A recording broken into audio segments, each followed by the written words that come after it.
Hello everyone, welcome to IGNOU student zone. आज के इस वीडियो में मैं आपको इंपॉर्टेंट क्वेश्चंस बताने वाली इको 12 यानी एलिमेंट्स ऑफ ऑडिटिंग के इंपॉर्टेंट क्वेश्चंस बताने वाली हूँ। तो वीडियो को पूरा ज़रूर देखें। अगर आप इस चैनल पे पहली बार आ रहे हैं तो इसे सब्सक्राइब कर लीजिए और साथ ही साथ बेल आइकन को प्रेस कीजिए, जिससे मेरे आने वाले सभी वीडियोज़ के बारे में आपको जानकारी मिलती रहे। तो चलिए वीडियो स्टार्ट करते हैं। तो सबसे पहला question, what do you mean by window dressing of balance sheet? How would an auditor ensure that the balance sheet of his client has not been window dressed? Explain. तो आप लोग window dressing से क्या समझते हैं balance sheet का, और साथ ही साथ ये भी आप लोगों को बताना है कि कोई भी जो ऑडिटर होता है वो कैसे इंश्योर करता है कि उसके जो क्लाइंट है उसका बैलेंस शीट विंडो ड्रेस्ड है या नहीं है, वो आप लोगों को एक्सप्लेन करना है। दोनों चीज़ को आप लोगों को एक्सप्लेन अच्छी तरह से करना है एग्जाम्पल के साथ। नेक्स्ट है explain the importance of watching. तो वॉचिंग का क्या इंपॉर्टेंस होता है वो बताना है। और सेकंड, हाउ विल यू जज द ऑथेंटिसिटी ऑफ वॉचर? तो आप लोग वॉचर का ऑथेंटिसिटी को कैसे जज करेंगे वो आप लोगों को एक्सप्लेन करना है। Next, explain clearly the meaning, objectives and limitations of management audit. तो आप लोगों को मैनेजमेंट ऑडिट का मीनिंग, ऑब्जेक्टिव्स और साथ ही साथ लिमिटेशंस भी एक्सप्लेन करना है। इसके अलावा नेक्स्ट क्वेश्चन है, write a detail note on auditor as a watchdog and not a bloodhound. Give legal decision if any in the connection. तो आप लोगों को बताना है कि जो ऑडिटर है वो वॉच डॉग कैसे है और ब्लड हाउंड कैसे नहीं है, उसके बारे में आप लोगों को अच्छी तरह से एक्सप्लेनेशन देना है। नेक्स्ट क्वेश्चन है, define the term auditing, explain it's objectives briefly. तो ऑडिटिंग से आप क्या समझते हैं वो बताना, और साथ ही साथ इसके ऑब्जेक्टिव्स को भी अच्छी तरह से डिस्क्राइब करना है। Next, explain the objectives and importance of watching. तो आप लोगों को वॉचिंग का इंपॉर्टेंस और ऑब्जेक्टिव्स दोनों बताना है। State the points and auditors should keep in mind while examining and watcher. तो आप लोगों को पॉइंट्स बताना है कि जो ऑडिटर अपने माइंड में रखता है वॉचर को एग्जामिन करने के टाइम पे। Next, explain the essential qualification of a company auditor. तो कंपनी के ऑडिटर का एसेंशियल क्वालिफिकेशंस को आप लोगों को एक्सप्लेन करना है।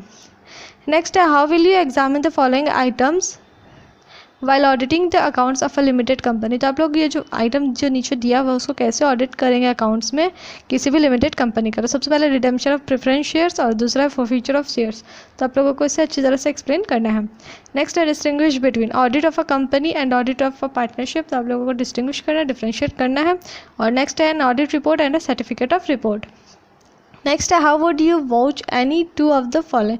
तो आप लोग इनमें से कोई दो को कैसे वॉच करेंगे, पर आप लोगों को चारों चीज़ का तैयारी करना है, चारों में से कुछ भी दे सकता है। तो आप लोग को चारों चीज़ का प्रिपेयर करना है। सबसे पहला क्रेडिट सेल्स, सेकंड है आउटस्टैंडिंग एक्सपेंसेस, थर्ड है प्रीपेड रेंट और फोर्थ है purchase returns. Next, explain the differences between financial audit and cost audit. तो आप लोग को डिफरेंस देना है फाइनेंशियल ऑडिट और कॉस्ट ऑडिट के बीच। नेक्स्ट है, differentiate between the following, external audit and internal audit. तो आप लोगों को एक्सटर्नल ऑडिट और इंटरनल ऑडिट का डिफरेंस देना है। और सेकंड है, फाइनल ऑडिट और इंटरिम ऑडिट। ये दोनों का भी आप लोगों को डिफरेंस देना है।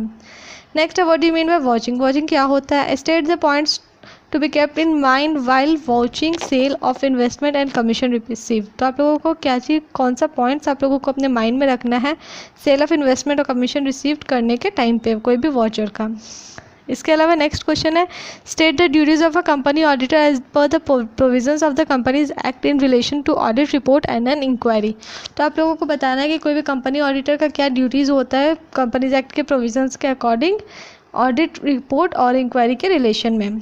नेक्स्ट है, differentiate between auditor report and auditor certificate. तो आप लोगों को डिफरेंशिएट करना है। नेक्स्ट है, what do you understand by the concept of true and fair in auditors report. तो आप लोगों को बताना है कि आप लोग क्या समझते हैं ट्रू और फेयर रिपोर्ट से, जो कॉन्सेप्ट होता है ऑडिटर रिपोर्ट जो होता है उसका ट्रू एंड फेयर से आप क्या समझते हैं, इस कॉन्सेप्ट से आप लोग क्या समझते हैं वो आप लोगों को बताना है। इसके अलावा नेक्स्ट है, state the qualification and disqualifications of a company auditor, what is his status. तो आप लोगों को क्वालिफिकेशन और डिसक्वालिफिकेशन बताना है कंपनी के ऑडिटर का, साथ ही साथ इसका स्टेटस भी बताना है कि इसका स्टेटस क्या होता है। अब नेक्स्ट है, what is internal check system, suggest a stable internal check system for cashiers. तो इंटरनल चेक सिस्टम क्या होता है और साथ ही साथ आप लोगों को stable internal check system suggest करना है कैश सेल्स के लिए। इसके अलावा नेक्स्ट है, राइट शॉर्ट नोट्स ऑन। तो आप लोगों को शॉर्ट नोट्स लिखना है। Need for external check system, second है मैनेजमेंट ऑडिट, थर्ड है ऑडिट प्रोग्राम, फोर्थ है ट्रांसमिशन ऑफ शेयर्स, 5 है सिंकिंग फंड। नेक्स्ट है, right of a company auditor, company के ऑडिटर का क्या राइट्स होता है, क्या ड्यूटीज़ होता है, दो आप लोगों को बताना है। और लास्ट है, verification of stock in trade. तो ये था शॉर्ट नोट्स जो आप लोगों को तैयार करना है, पर इसे अच्छी तरह से इसके सारे डिटेल्स को भी आप लोग साथ में तैयार कर ले। इसके जितने भी सब पॉइंट्स है, सब टॉपिक्स है, जो भी है आप लोगों को सारी चीज़ का तैयारी करना है। तो आई होप आपको सारी बातें अच्छी तरह से समझ में आ गई होगी, सारे क्वेश्चन समझ में आ गए होंगे। लेकिन इसके अलावा आपको कोई भी क्वेश्चन में कोई भी तरह का डाउट है, आंसर से रिलेटेड किसी भी तरह का कोई भी डाउट है तो मुझे कमेंट करके ज़रूर बताएं। मैं पूरी कोशिश करूँगी आपकी प्रॉब्लम को सॉल्व करने के लिए।